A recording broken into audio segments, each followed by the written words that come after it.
business page. This weekend, we are mourning the death of former First Lady Barbara Bush, who died last Monday at the age of 92. Perhaps Barbara Bush's greatest legacy as First Lady was support for family literacy. I honestly believe that if more people could read, write, and comprehend, we would be that much closer to solving so many of the problems that plague our nation. Boy, isn't that the truth? Well, right now we welcome Don Block to the Sunday Business Page. He's Executive Director of the Greater Pittsburgh Literacy Council. The council not only provides tutoring for reading skills, but also helps to prepare children and adults through computer instruction and other assistance for the modern workforce. Don, welcome to the show. It's always good to have you. And this is sort of a pet project of mine. I have cared very much about literacy for many, many decades, probably because I'm the son of a teacher. And my mother, boy, did she focus on reading a lot in our family. Let me ask you, Don, first, help everybody watching to understand, what is the Greater Pittsburgh Literacy Council? Well, it's the largest provider of adult basic education and family programs in the Pittsburgh area. And that means a wide range of things, from reading and writing that you mentioned, all the way up to high school completion and job preparation for adults who need those skills. We tend to take literacy for granted in the United States. Right. But that's not right, is it? I mean, there are people who are technically illiterate. Well, there are people who have less than the level needed to function in today's world. They may not be at zero, and we may have a misconception that they have no skills, but they have a lower level than what's needed in the world. For example, if you want to apply for most jobs nowadays, right, companies tell you to go online and fill out a computer form online. Well, what if you're not comfortable with any of the language there or the computer skills that are needed? So that's a type of literacy. Computer literacy. Yes. Essentially. I agree. Yeah. I should ask you, did you know Barbara Bush?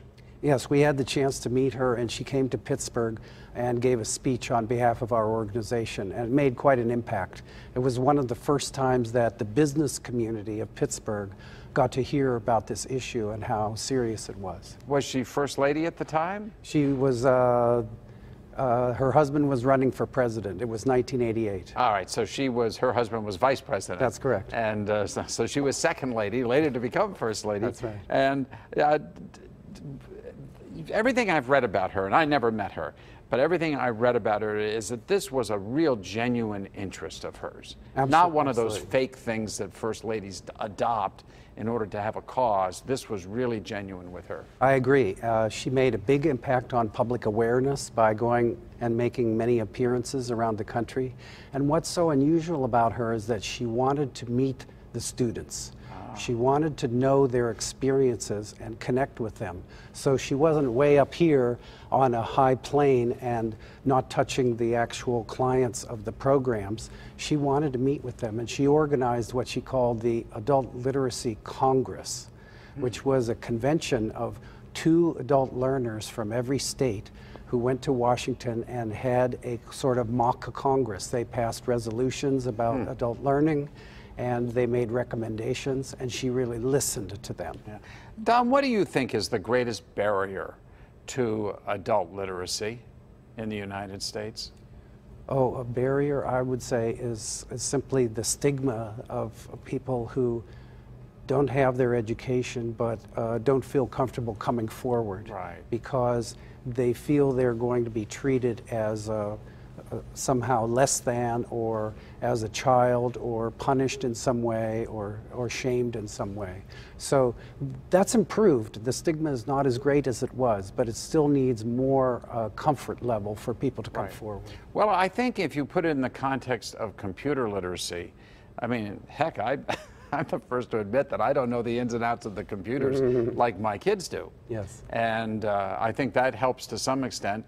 But basic reading and writing and being able to read and write, I'm sure for some that is a difficult challenge. There also, are there not, we know more now about brain functioning.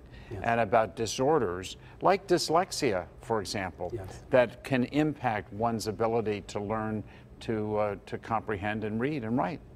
Yes, we're not psychologists, but we understand that there are learning differences, or some people call them learning disabilities, that have gotten in the way of people's learning. So in adult education, you work through all the senses.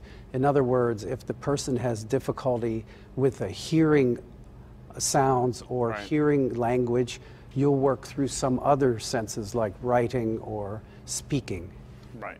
Well, I'm familiar with some of this because a family member of ours has dyslexia. Okay. And you have to overcome. There's a lot to overcome, and it's perfectly controllable. I mean, you can deal with it, but it takes a lot of effort and a lot of work. And it has to be diagnosed. I agree. Finally, Don, let me just ask you, because there's a reason why we should all care about this issue, even though we may think of ourselves as perfectly literate. There's an economic cost, is there not, when we don't have a totally literate society? Can you quantify or help us to understand that? Well, let's just cite one number for you. In Pennsylvania, statewide, we have 700,000 adults of working age, that's 18 to 65, Right. who could be in the workforce, who want to be in the workforce, but do not have a high school diploma.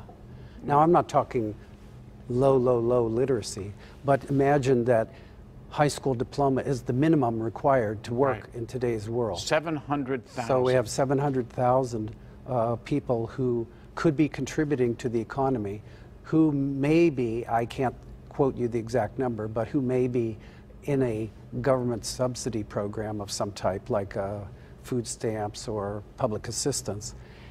And they're costing us as taxpayers rather than contributing. Right. And part of my work now is much more about workforce development and getting people into jobs. So at the high end, as somebody gets their high school diploma in our Right. program, we're placing them in a job. They're great. becoming independent, support their family, and we're all about self-sufficiency. And we all, as a country, as a society, benefit from that. Don Block, it's a great honor to have you on the show. thanks a lot. This gentleman, by the way, has won all kinds of national awards for his work in adult literacy. We're lucky to have you here in Pittsburgh. Thank you again for sharing with us today. We appreciate Thanks that. so much, John. When the Sunday Business Page continues, The Play's the Thing, a preview of Pittsburgh Public Theater's production of William Shakespeare's Hamlet. Artistic producing director Ted Pappas will join us.